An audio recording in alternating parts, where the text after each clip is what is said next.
Lihatlah cuplikan video wawancara terbuka calon Hakim Agung tahun 2024 Kamar Tata Usaha Negara TUN khusus pajak pada tanggal 9 Juli tahun 2024 berikut.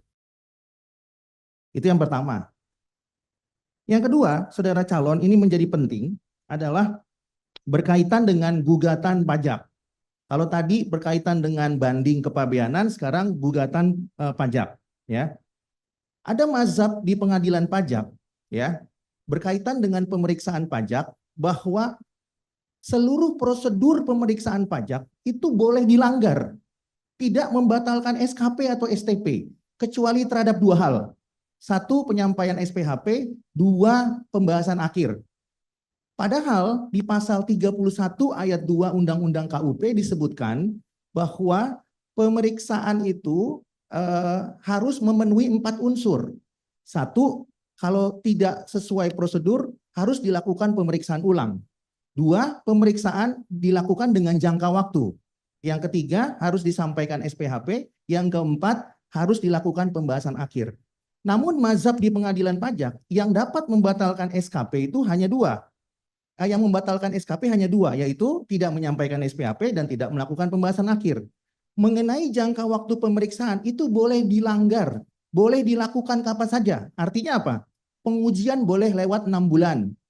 Pembahasan akhir boleh lewat 2 bulan dari sejak SPHP disampaikan. Dengan alasan mazhab yang ada nih, dengan alasan bahwa itu belum lewat 5 tahun. Padahal jangka waktu 5 tahun di pasal 13 ayat 1 Undang-Undang KUP itu bukan berkaitan dengan pengujian dan pembahasan, tapi berkaitan dengan penerbitan SKP. Tapi ada mazhab yang mengatakan, ya itu kan belum lewat 5 tahun, jadi pengujian dan pembahasan boleh bebas sepanjang 5 tahun. Bagaimana menurut pendapat saudara? Apakah itu memberikan rasa keadilan? Itu yang kedua. Yang ketiga, tadi panelis bertanya kepada saudara, ketika nanti saudara jadi hakim agung Kamar Tun khusus pajak, saudara berpotensi memeriksa perkara tun, ya. Nah, selama ini ada juga mazhab di pengadilan pajak bahwa ketika perkara pajak diperiksa, maka hukum yang berlaku hanya hukum perpajakan, ya. Tidak hampir jarang meskipun ada hakim di pengadilan pajak yang menggunakan undang-undang administrasi pemerintahan. Kenapa? Karena SKP dan SPTP itu termasuk dalam keputusan pejabat. Sehingga ketika keputusan pejabat itu diterbitkan secara... Tolong perhatikan waktu. Ya, siap Prof. Secara tidak sah karena ada cacat prosedur, cacat wewenang, maka itu dapat dibatalkan. Tapi ada mazhab yang mengatakan, oh itu undang-undang AP, enggak berlaku di pengadilan pajak. Bagaimana pendapat saudara? Terima kasih. Likuiditas, saya rasa itu juga harus dipertimbangkan, Pak. Terkait ke gugatan yang penyampaian closing jangka waktu, Pak. Saya memahami ini mengenai batas waktu pemeriksaan itu diatur dalam peraturan Menteri Keuangan. Memang diatur di sana dalam waktu, kalau saya tidak agak lupa Pak, saya aturannya 6 bulan, kemudian bisa perpanjangan dan lain sebagainya. Saya melihat aturan yang dimaksud adalah untuk mengawasi kinerja pemeriksa. Dalam artian Anda harus menyelesaikan dalam waktu yang diatur dalam peraturan Menteri Keuangan.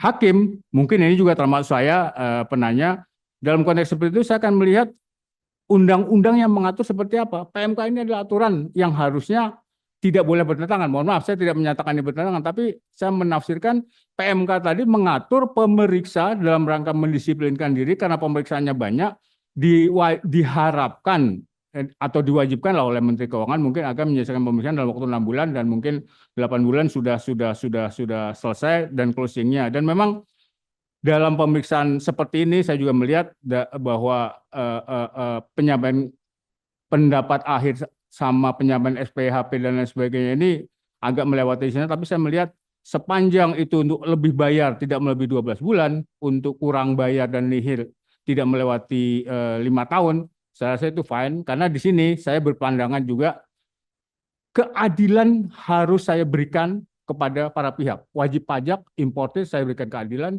terbanding juga harus saya berikan keadilan. Kenapa? Saya berpikir bukan bermaksud memihak penanya, bahwa tugas dari Direktur Jenderal Pajak untuk mengumpulkan uang kemudian menjadikan dana untuk pembangunan itu juga harus saya perhatikan bahwa ini lebih kepada manajemen waktu pemeriksaan yang ditetapkan oleh Menteri Keuangan yang punya anak buah Direktorat Jenderal Pajak, pemeriksa dan lain sebagainya. Saya akan menyimpulkan pendapat calon hakim agung tersebut. 1. Masalah dalam penegakan aturan perpajakan. Pegawai Kemenkyu cenderung menormalisasi pelanggaran prosedur pemeriksaan pajak. Sanksi internal dianggap cukup untuk pelanggaran, mengabaikan sanksi hukum yang lebih luas. Pegawai Kemenkyu seharusnya tunduk pada berbagai undang-undang sebagai pejabat publik, bukan hanya UU Perpajakan. 2.